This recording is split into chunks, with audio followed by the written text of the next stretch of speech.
Yes, ladies and gentlemen, we're back. It's Wrestling Changed My Life podcast. This is your host, Ryan Warner. My guest today is one of the best wrestlers we've seen in the United States. Eric Guerrero, 3-time national champ at Oklahoma State, 4-time US Open champ, 2004 Olympian. And then as a coach, he went on to coach at Oklahoma State with John Smith, where they won 4 team titles. And kind of as a surprise to the wrestling world, he left Oklahoma State and went to the Oklahoma RTC. And we talk about that. We talk about, why he did that. We also get into what his kind of mindset was when he was an athlete. And I think it's really interesting to know that this guy never even owned a TV until after he was done wrestling. And he's also a big family guy. And he talks about the impact of family, both as a coach and as an athlete. And it was just a really, really refreshing conversation. I enjoyed it a ton, and I hope to get Eric back on the show. Now, for past episodes, please visit WrestlingChangeMyLife.org. We're going to be renovating the site soon. We're going to be adding merchandise, and we're also working on a secret project right now, which is kind of like a 30 for 30 documentary, but for wrestling. So we'll release that soon. And without further ado, we take you to Norman, Oklahoma for this conversation with Eric Guerrero. Ladies and gentlemen, it's time. Enjoy the show. Well, I was a fanatic. There's no doubt a fanatic. My goal was to get carried out of the wrestling room because of exhaustion, and it never happened. The thing it did for me every day about 6 o'clock is that when I got out, I looked back in and there was nobody else there. Bottom line was I didn't reach my goal. So guess what happened? I went back in the room again. But I got some quality time because of just some kind of a fanatic goal. Eric Guerrero, thank you so much for joining the show. How are you, my friend? Great, Ryan. Thanks for having me on, buddy. Absolutely. There's so many places to start with this. As I mentioned to you earlier this week, I was there in Indianapolis in 2004 when you made the team, and I grew up near Iowa City, and so remember the 97 Nationals where you wrestled Mena. So of all those places to start, though, I'd love to just go back to kind of your childhood and what that was like, because I don't know a ton about that. So, where'd you grow up and kind of how'd you get involved with the sport? That's a great question. It's, believe it or not, that's a question I find myself asking a lot of people, just in conversation and passing. I think the one thing we all have in common is a childhood, right? And we all come from 2 parents, and there's just no set formula for how people find themselves in wrestling. We just seem to find ourselves in wrestling. So, I always enjoy that question. I actually enjoy talking about my family. I come from a large family. My dad's one of 11 on that Guerrero side, and I have 52 cousins on that side. There are 10 girls and 42 boys. and just about everybody wrestled. There's a few that didn't, but just about everybody did. My dad wrestled. His brothers wrestled in high school. My dad went on to wrestle a little bit at the junior college level. Anybody that's familiar with California, they got a great junior college interstate system. He wrestled in that for College of Sequoias and then went to Fresno State. My godfather, my dad's older brother Fred, wrestled at Wyoming.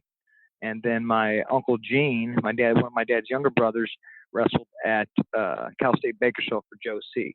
So it was a family sport, to say the least. Just something we really got involved in, all of us. And it's just become a tremendous part of our lives. Luckily, we've had, people like my grandmother and my mother who are just very supportive of that. My wife comes from a wrestling family.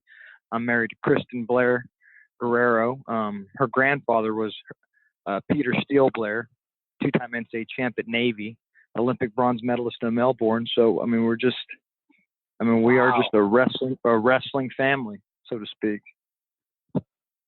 And so when did it go for you from being something you did kind of more recreationally to hey, I'm thinking about this all the time. I'm obsessed. I'm going to the cadet worlds and in that level, because I read a story that's where you first met Satia, was at the 93 cadet worlds, and that's pretty young to kind of have those experiences. So when did it switch for you to being something you were deeply committed to?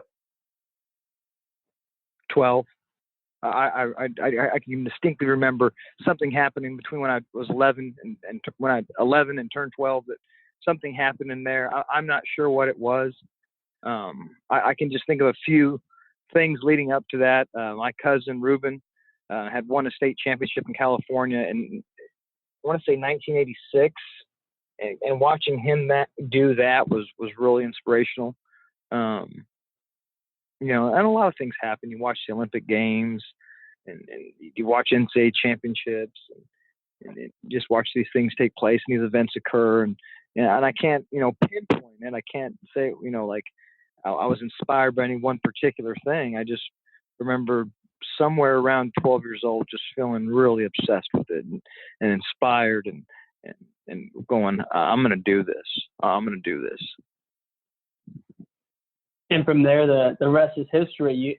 You went to high school in California, I believe, then you got to Oklahoma State. Was there any other schools you were considering besides Oklahoma State? Oh, sure. I had family at Arizona State,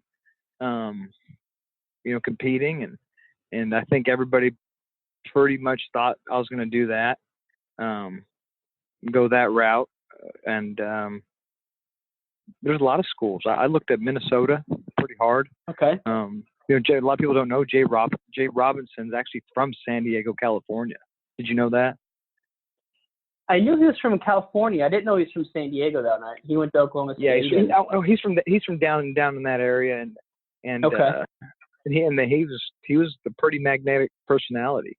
And a couple other schools. I had the pleasure of talking with Coach Gable a little bit about it. In the end, I kind of just decided to do my own thing and made a decision. I mean, when you got John Smith coming in your life, that's got to be a pretty powerful force. Did he ever make any home visits out there, or maybe what was that experience like having John Smith recruit you? I did. He does a good home visit. He got along really well with my family, my mom. He's a personable guy, so it was a good experience. I was really, I remember watching Kendall Cross beat my brother, and when they were younger, and he always just stood out in my mind as somebody I kind of watched and emulated, and Kendall was a big part of that draw for me. I didn't know him real well personally at the time, but just followed his career, and something about the way he wrestled, and I think I'd be remiss to not mention the fact that was a huge draw for me. Well, and how random is it that Cross beats Terry Brands in '96? Brands, I think, beat you in the finals in 2000 or the trials. In the 2004, you beat Zadek, who's an Iowa guy. So that weight was back and forth between Oklahoma State and Iowa for quite some time there. And I think before that, probably John Smith maybe had it in '92. I'm not sure, but just ironic that you looked up to Kendall Cross, and lo and behold, most of your career you were in some pretty high profile matches against Iowa guys, as was he. Mm-hmm. I've never thought of it like that, but that's probably a maybe indicative of the energy that was put into those two programs at the time, those particular weight classes. Yeah, sure. No, I've never thought about it like that, but that's interesting. It's just I just was looking at some connections coming into it. I just wasn't. Wasn't sure if that ever came into play. Now, when you were a competitor, I'd love to get into kind of what was your mindset during training, or did you do a lot of visualization or self-talk at all, like before a big match, kind of to get yourself ready? There's like an ebb and flow. To say that there was like this one blueprint that you find that works for you all the time, I never found that. You know, maybe some people have. You know, I never did. You know, it varied. It varied, you know, between where I was at in my life at that point as a competitor. You know, it varied based on sometimes the competition. You know, I mean, to be perfectly honest, you know, we put more effort in competitions when we feel a true threat. You know, and sometimes you don't always feel a threat. And Right. you know, that can go good and it can go bad. You know, it's kind of, like I said, there's kind of this ebb and flow to thing, and the closer you can move towards consistency, obviously, the more consistent you feel, and that's usually reflected in your results, but not always the case, right? Wrestling's not this cause and effect relationship where I put a quarter in a slot machine and I punch, you know, Pepsi Cola, and then I get exactly what I want. I mean, that's just not the way it goes. So there was an ebb and flow to it. There were sometimes I was probably, you know, more diligent about, you know, writing notes and taking notes and focusing on like getting everything down on paper. And then there were sometimes maybe more focused on just clearing my mind and wrestling from all positions. And you go through that and you refine that over time, and you hope to have a you know, a system, a product that you can rely on when you need it. But you know, but probably more so than any of that, for better or worse, I kind of just kept my world real small, and that seemed to serve me probably better than anything. Meaning, I remember not having television for a long time. I can actually remember getting television right after I retired. And I say television, I mean like cable TV. Like going and buying a TV and like plugging, like ordering cable on like Direct TV in like 2005, you know. I mean, and just like I really remember that. Like I really remember going, I'm gonna get a TV. Like this, I'm gonna start watching TV. And just kind of kept my world real small. And I'm not saying that's the way to go. I think sometimes you need you need some outside influence. But for me, that was like the thing that I sacrificed, if that makes sense. And I think when you sacrifice things, you feel like you're giving something up and you're having to go without, and it just makes you grittier. And whether it truly is or not, you know, as long as it's doing that in your mind, you feel like you're moving in the right direction. So more so than all those things we discussed, I really try to go without. That was big. I was really big on going without, denying myself certain luxuries that I felt was going to make me gritty and tough. And that one that sticks out in my mind that I went without the longest was TV. Just didn't care. Just didn't care what the outside world thought. Didn't care what other people thought. I didn't read the paper. I didn't read wrestling magazines. Just didn't care. Only thing that mattered to me was laser focused, lasered in, man. Laser focused, yeah, but we're just, you know, like I honestly can say this, didn't care what the outside world thought. And I know that sounds terrible, and I can't imagine, you know, at 41, you know, thinking that now, but you know, I think back and like, yeah, wow, I really thought that at the time. I kind of some days wish that I didn't care so much what the outside world thinks at my age now, but you have to a little bit. You have to. It's kind of a liberating thought, though, right? To be so insulated on this one thing that you kind of control what comes in and you keep most of it out. So what was kind of like a day in the life like for you back in, you know, 02, 03 as you're gearing up for the 04 Olympics? So I know it was you and Jamil and DC, and you know, King Mo was in there. He was. We had a lot of guys in there. Teague Moore, people don't know, Teague Moore was in there. These names might not ring a bell to people, but a guy named Reggie Wright was in there. And we had a guy named Derek Jones. I know he's not a household name, but had some great wins under his belt. There's a lot of guys in there. So I just didn't want to, you know, not mention them. But, I'm sorry. Go ahead with your question. No. I mean, that's a great point. I mean, the Gator Club back then was kind of the club. I mean, you had Sunkist, but you had the Gator Club, and they really you dominated for a while there. But like, what was it like for you in kind of 02, 03, where you don't have a TV? Like, what was the regime like for you? Would you wake up and train early, and like what was the program you guys had going on back then? It was one thing that I think is kind of important to note, and I think Jamil and Daniel would agree with this, that it wasn't like we all got up and we did things at the exact same time. I don't think Jamil Kelly was trying to be Eric Guerrero, and I wasn't trying to be Daniel Cormier, and I don't think anybody was trying to be something that they weren't. Jamil did things that I didn't do, and I did some things that Jamil didn't do, and DC did some things that nobody did, and then sometimes he didn't do some things the rest of us did, right? But what was present, was a little sense of accountability.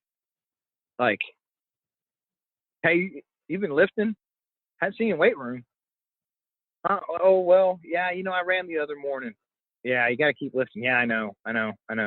Just like there was just always this sense of accountability, whether it be had a bad day at practice, and I know I'm going off tangent here a little bit. Not at all. But there's just a sense of accountability. I think everybody's very comfortable with who they were and what they were trying to do, and we were there to help each other and hold each other accountable and bounce ideas off each other. But I'd say a typical day was get up and train. Some days that was a lift, some days that was a run, some days that was a drill, and go home and eat and come back and train again in the afternoon. It was always about 2-a-days, just maximizing the most you can get out of that day. And when we came back in to wrestle in the afternoon, it was competitive. It was just competitive, and I guess the best way to describe it is, you didn't want to be the weak link in the chain. You didn't want to be, the guy that was not doing the most. And some days that was sprinting. But some days it was working on skill, and and some days it was just having a great workout. So it was always about 2-a-days. It was always about getting the most out of the day, and it wasn't unusual to come back in the evening and just do something, whether it was come back and jump rope, or come back and and hit some stadium steps, or come back and do stance in motion. It wasn't unusual to show up at 9 o'clock at night, or even place a phone call like, hey, you want to go hit some stadiums? Yeah, I'll meet you up there. Just a good environment. I saw DC's post not that long ago, and I don't know if that's what made you think of that, but those were good. Those were good times. We're all better for it.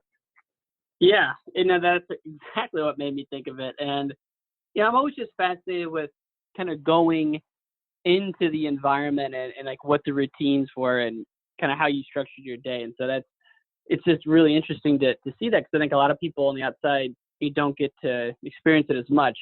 And then what would you say was the biggest transition for you? Was it high school to college, or wrestling to coaching?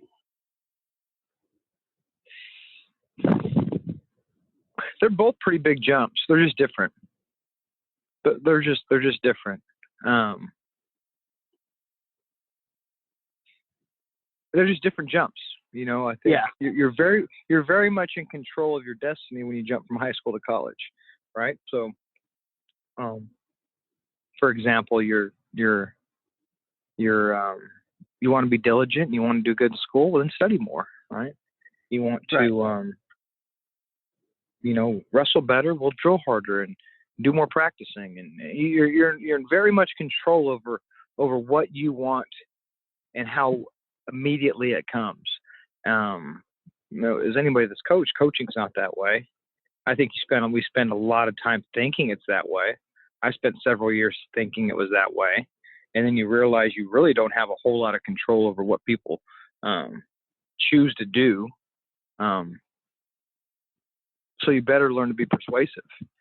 You better learn some tactics in helping people understand what's at stake, and then you realize that that's not quite as effective as you thought, and you kind of go through this peeling process, right? Where you got all these great ideas about coaching and you're trying them and they're not working and some work and you're refining and you're going through things and then I think you just kind of settle into whatever it is your coaching style is going to be.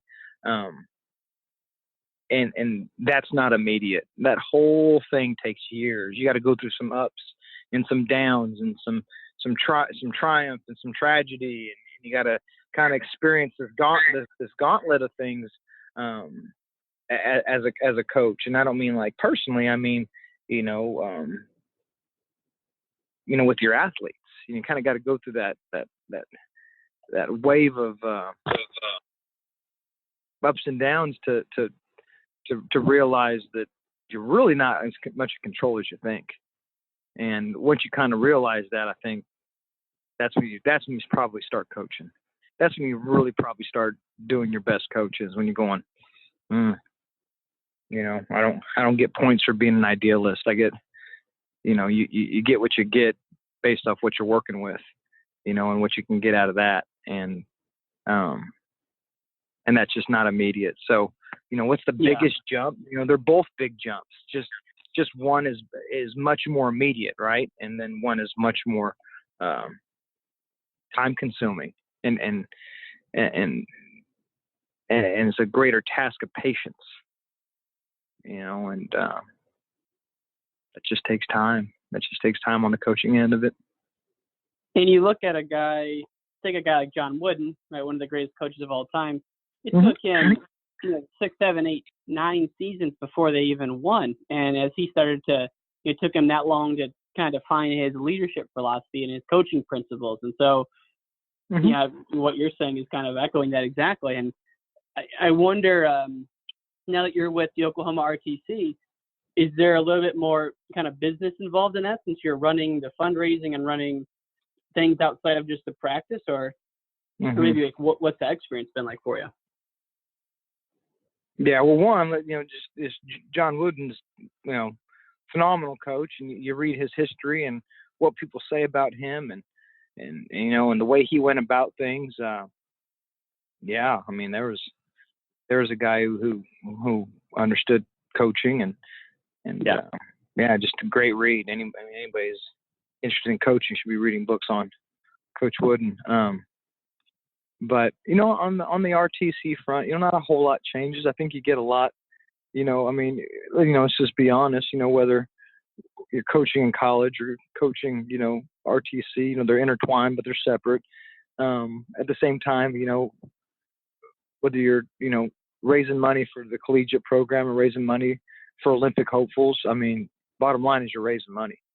You got to probably take a lot more personal accountability on it on the RTC side, because nobody's going to do it for you, right? There's not like this foundation staff that's going to raise the money for you. We got a board at ours, and they obviously do a great job, and I can't do it without them, and they're tremendous help. But that never ends. Anytime you're associated with wrestling, you're probably going to be raising money. And that's a good skill set. It's not something that's probably natural for most of us. We're not salesmen. We grew up in wrestling rooms and gymnasiums and things of that nature. So it's not probably something that's just, a skill set you develop, but that's why it's important to be surrounded around good people. And, I'm fortunate on that end, to do that, but it does exercise part of your brain that you probably don't use otherwise. At least that's been my experience. That's what I found out. And what led you to take the jump there? Because I know collegiately, the Sooners and the Cowboys, there's some rivalry there, certainly. But was it just kind of like a progression in your coaching career to kind of take the next step? You needed a new environment, so to speak. Oh, it's a lot of things. It's a lot of things. I think, without making the whole, because I could take the whole podcast stuff with just that. I'll just say this. Anytime, I think it's about being comfortable and being uncomfortable, and I'll just kind of frame it that way.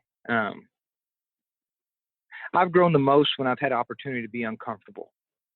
You know, and one of my favorite quotes is actually by Pope Benedict XVI.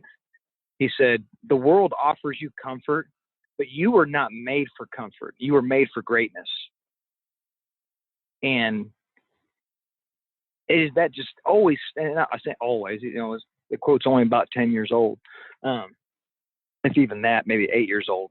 It just sticks with me. Like the world offers you comfort, you know, that, you know, you get a girlfriend and that becomes comfortable, and you go out to eat and you're enjoying life, and you should enjoy life. And this is not, I'm not an advocate of extreme stoicism. I'm not going that way with it. I guess where I'm going with it is the world does offer us comfort. You know, you can get to a place where you don't want to stretch anymore. You just want to protect. You know, we've all gotten there in certain ways where you're like, I don't want to do too much. You know, I could lose what I already have, or you know, you go into protect mode rather than continuing to stretch. And I just think anytime you get an opportunity to get a little uncomfortable, do something new, I shouldn't say anytime. When the right time comes along, there's nothing wrong with stretching, getting uncomfortable. And I just say, for me personally, man, it's been a blessing for us. You know, our family, new relationships. Like I said, you exercise parts of your brain you didn't before. The freedom, you know, but with freedom comes a lot more responsibility, right? So that's kind of, you know, ended on that note. Just, Yeah. you know, be uncomfortable. When you're uncomfortable, things, you know, you develop into a better version of yourself. And I think, you know, I don't know who said it. I'm sure a lot of people have said this, but, you know, nothing great happens when you're comfortable, right? You gotta push and kind of push those limits back, even though it's super cliche to say, you know, sometimes every day, right? I follow this guy on Instagram, Jocko Willnick, who's a former Navy SEAL. That guy gets up at 4:30 every day, takes a picture of his watch to let everyone know he's up at 4:30 and to inspire others. But he's getting uncomfortable right away every day. You know, certainly he doesn't want to do it, but he gets it done. And so that makes perfect sense why you would take that leap to Norman, Oklahoma, and kind of change things up. And just while we have here, just a couple more quick kind of rapid fire questions, if that's okay, as we kind of go ahead, wind things down here. Cool. So did you spend a lot of time training in Dagestan or training in Russia? It just looks like, based on some of your social stuff, that you're pretty close with those guys. I'm just curious if you ever had any time over there. I have. I've been in Dagestan twice.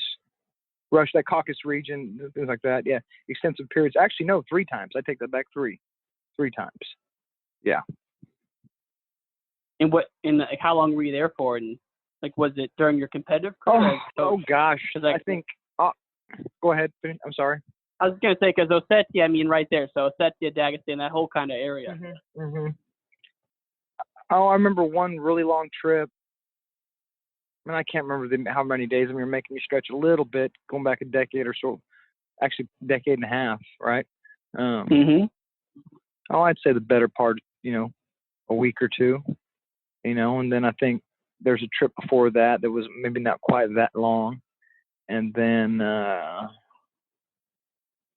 know we went in 2017, and that one I'd say maybe, I don't know, 7 to 10 days, somewhere in there, something like that. Yeah, I had Andy Rovat on about 3 or 4 episodes ago, and we spent extensive time over there. And yeah, I'm just fascinated by any one group or person that achieves success over prolonged periods of time, and obviously they know it better than anyone. So I was just kind of curious on any takeaways you had over there, or what that experience was like. Takeaways would be they love wrestling. You know, that it really just comes down to passion. They're real passionate about it. So when you're passionate about things, it shows. You know, they got a good system. You know, they've really, you know, it's been part of their culture for a long time, and it's valued. They place a lot of value on it. Just the combat sports in general. When you do that, and you kind of, throw your chips in and say, this is what we're going to be successful at. It's only a matter of time. I remind people that here about the state of Oklahoma, one of our greatest exports is the sport of wrestling. Meaning, we haven't really had a tremendous amount of NFL football players or things, other sporting figures. Although there's been some great sportsmen and women, Shannon Miller and people like that, right? There's been some great ones. So I'm not saying that at all. But one of our greatest exports has been the sport of wrestling. So, we've got to, much like that part of the world, got to constantly make sure that we're not losing that part of our culture. We're continuing to put it in the forefront of people's minds, and that we don't all of a sudden think we're a lacrosse state. We're not. We're a wrestling state. Right? And there's nothing wrong with lacrosse. Great sport. I'm just saying. Yeah. Oklahoma's not known for lacrosse, right? So the same way Dagestan's not known for lacrosse, right? They're known for wrestling, and they do a very good job of always keeping that on the forefront of everybody's mind. Just with the posters of their, I've been to Hassa Fjord and places like that, and the posters of the World Olympic champions all over the city. Just reminding that next generation constantly that you can do this too. These people are from here. So that's probably those the guys take out of that. Those guys are awesome. Important. Yeah, I mean, and AKA, it seems like it's becoming kind of a mini Dagestan camp over there with Habib and him bringing a lot of guys over, and it makes sense because like the American fighters who are at AKA, a lot of them are wrestlers and they have that kind of grind mentality. So I'm really excited to see kind of what comes out of there, because I know there's just a stable of guys in Dagestan who I'm sure could step right in the UFC right away and go. We don't even know about it, Yeah. And then one of the other questions I was curious about is, knowing you went to Oklahoma State and, when you were there, it was pretty much you guys in Iowa. Like, what was the Iowa rivalry like for the Cowboys at that time? Did you think of them as a rival, and is that something that you guys got up for? I mean, I know the media likes to kind of build it up, but always curious to know what it's like from the inside. Well, one, Minnesota was good at that time too. So I mean, they were. I want to say one year, I remember them maybe getting second, and Oklahoma State got third. So, I don't want to, misrepresent, history, but yes and no. I mean, yes and no. Were most of the good wrestlers, from one of those two schools? Probably. Yeah. It seemed to be that way, but for me personally, no. There was days I thought about it, and then there was days I felt like it was wasted energy. Like, it doesn't matter who he is or where he's from. Getting too high or too low about stuff is kind of taxing in the long scheme, in the grand scheme of things. And I never remember thinking, pin this guy's picture on my wall and, he's from this school and I got to hate him. I never looked at it that way. It just felt like wasted energy to me. But that's not to say that you don't have a heightened sense of awareness that something's important. That's not to say that. My instinct was to not waste too much time or energy on it. It just felt like in the grand scheme of things, that hate would burn me up rather than fire me up, if that makes any sense. It does, and it's a lot. The guys I've asked about that on here who went to one of those two schools all kind of say the same, that you got up for it because that's where most of the time the best guys were. I mean, not exclusively, but that was more so the meaning behind it versus the school or the logo behind it. So, I mean, in the end, the guys that beat me, the NCAA tournament, neither one was from there. I lost a guy from Cal State Bakersfield and Wisconsin my freshman year, right? So maybe I should have been more focused on Cal State Bakersfield or Wisconsin. You know, I mean, it just like we're saying. I guess you've asked other people that question, and I haven't heard their responses yet. But I think there's so much that can consume you. There's so much that can take up your hours and your day and your time that you got to be careful of how many units of energy you put into hate. And you got to be careful about how many units of energy you put into a sense of tribalism. This us versus them mentality. I mean, at extreme points is the kind of stuff that starts wars, right? So to me, it just felt like, I better watch myself. I'm getting a little caught up in this. In the end, either I'm going to have more points than he has, or he's going to have more points than me. And that's all that really matters. You almost got to look at him like, kind of faceless, nameless, just who bodies. Said that? Yeah, I knew you were going to say that. Who said the faceless, nameless? Was it what? I've heard several people say it. I don't know. I mean, okay. Obviously somebody I've come in contact with because I got it from somewhere, but I'm not just saying that. I'm a pretty honest person. I'm not just saying that. For increased dramatic effect. I truly believe that. I truly felt that way. Right. Yeah. And it kind of goes back to rather than having a bunch of thoughts, kind of having an empty mind and just going out there and doing what you do versus anything else. And as we kind of wrap up here, I'd love to just hit on this last thing and we've talked about this before, but when you look at wrestling and how it impacted your life, I mean, what has it done for you, and how has it kind of shaped who you are as a person? It's like a profound question, right? I mean, I think the first thing that always comes to my mind, and I've answered this question, in different interviews, but the first thing that comes to my mind is just wrestling owes me like nothing.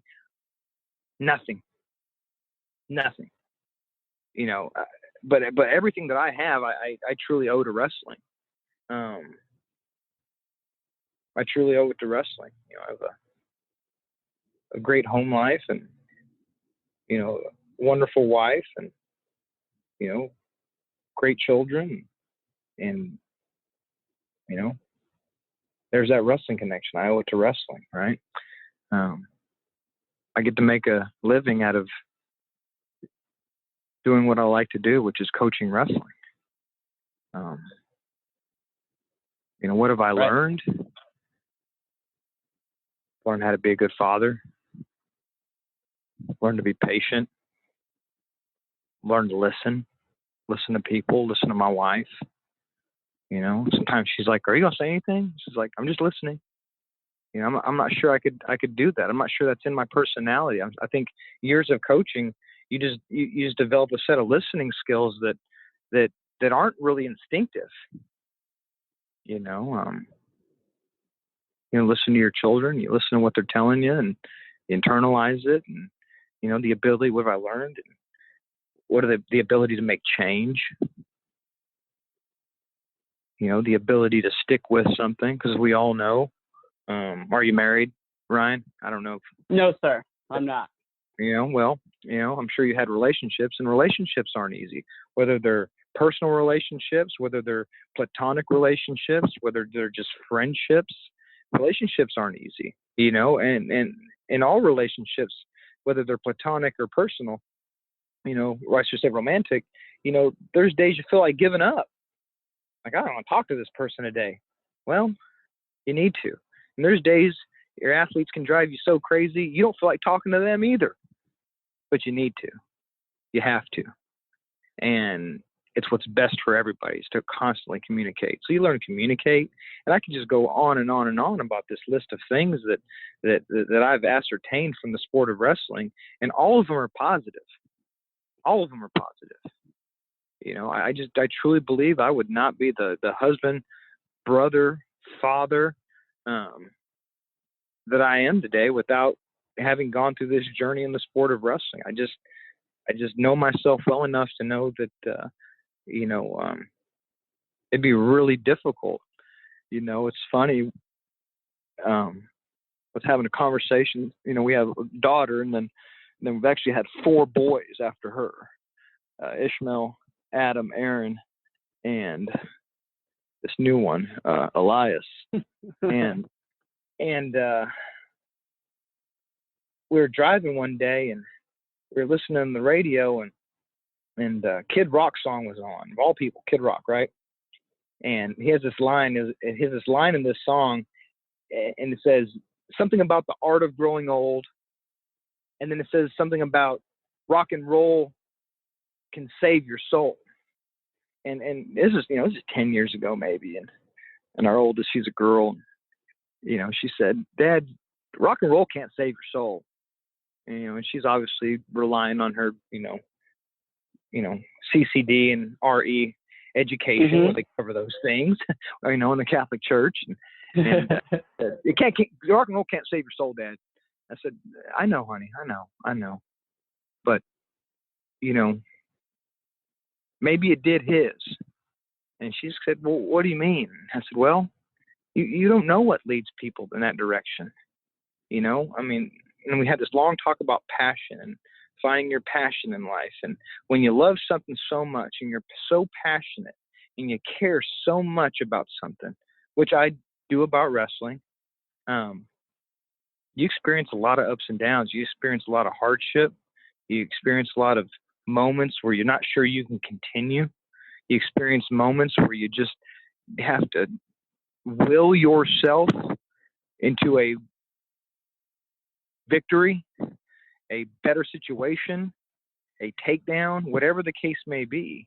And through that, oftentimes, if not all the time, we realize, man, I can't do this on my own. I can't. I'm giving it all I've got, and it still doesn't feel like enough. And it's at that point, I think we start looking upward. And so I guess where I was going with that is, you know, that song he said, you know, rock and roll, you know, could save your soul. Maybe it did his. Maybe he cared about music so much, and he experienced all these ups and downs and all these terrible things or all these positive things that you know, he wanted something so bad he knew he could not ascertain it on his own, and he had to start looking up. Maybe that's where you find God. You know, maybe some don't need it. You know, so I guess where I'm going, where it's, just, you know, circling that back to relevancy. You know, what did I learn? You know, what's the sport of wrestling done for me? Probably the greatest thing it's done for me is, you know, made me fall in love with it so much that there was days I knew I couldn't do it on my own, so I had to start looking upward, rely on something a little bit more powerful than just me. And I hope to pass that on to our children and you know, run our family that way. And all I can hope is that my boys are better men than me. And I can say our oldest, she's already a much more better human being than I ever was at that age. So, right. You know, so what's it done for me? Everything. No question about it. I mean, there's so many takeaways there. I'm just trying to absorb it and really listen to what you're saying. It's something I'll have to go back and listen to again, because I think there's a couple parts there where the one thing that sticks out, though, is like when you really love something or have a passion for something, you're going to experience a lot of ups and downs, and it's not just going to be smooth sailing. And that's where the moments of growth come in, is when you kind of hit those low points, those rock bottoms, so to speak. Yeah. Huh. Now, do your kids wrestle at all? Yes. Oldest sons wrestle. The youngest are two. They're not old enough yet, but my oldest, he's 13. He's pretty heavy into wrestling. Yes. that's got to be a fun experience going to those little tournaments and kind of seeing everything from the perspective that your parents did.